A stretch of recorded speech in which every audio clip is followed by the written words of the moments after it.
So ayun nga guys, what's up guys? Tayo ngayon ay mag-gym guys at kaya tara samahan niyo ako mag-gym. Pero bago ang lahat guys, kumuha nga muna tayo guys ang creatine natin guys bago mag-gym. Kaya tara, let's go! And guys, tara, let's go! Okay. So yun nga guys, papunta na tayo. Vacant nga pala namin guys, kaya tayo makakapag-gym yan. Sobrang haba kasi hanggang alas 3. Let's go. Like that. Let's go. Hello to guys.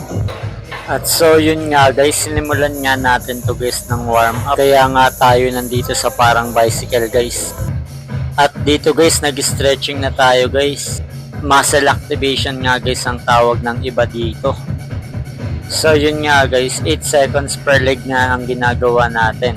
At ginagawa nga pala natin to guys para magamit natin ang ayos ang ating binti guys. At para na rin guys maiwasan natin ang injury. Syempre guys, iniiwasan talaga natin magka-injury guys kasi athlete nga tayo. At dito nga guys, nag-squat tayo ng onte dahil pinapakiramdaman nga natin ang binti natin guys. At pinapainit nga natin to.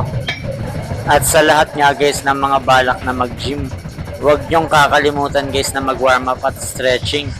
Hindi ko lang na-videoan guys pero nag-upper body stretching at warm up din tayo. Sinimulan nga natin to guys ng lightweight, 40 lbs lang guys. 8 to 10 reps nga pala tayo dito. At dito sa part na to guys, nagdagdag na tayo ng weights. At salamat nga pala kay kuya guys, tinuruan tayo guys kung paano nga daw guys gumamit ng leverage. At dito guys, hindi nga tayo nag-heavyweight dito. Nakalimutan ko lang tawag guys, pero pagkakatanda ko, RDL ata tawag dito. Kung mapapansin nyo guys, leg day nga tayo ngayon. At dito guys, nag-Bulgarian squat tayo guys, left and right. 10 repetition per leg guys. Sobrang sakit na ito guys. At dito nga guys, nag-core nga tayo.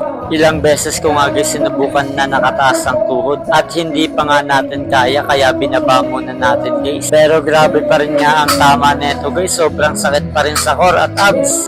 Try nyo guys, napakasakit, sobra promise. Pero yun guys, kahit sobrang sakit guys, tinapos pa rin natin. 8 repetitions nga tayo dito guys, 3 sets. At ito nga guys yung last rep natin guys, talagang focus. At syempre guys, hindi mawawala ang push-up. Overall body ba naman ang tinatamaan? Kaya solid workout talaga ang push-up guys. At dito nga guys, nagpanggap tayong Ipo Makanochi. Masakit rin pala talaga sa kamay to guys. So yun nga guys, mananahimik muna ako saglit. Sa tingin ko nga kasi satisfying yung tunog na ito.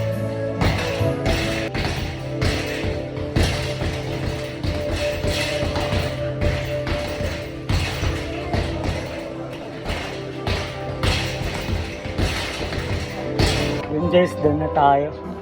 Let's go home. Salamat sa panonood guys. More improvements to come.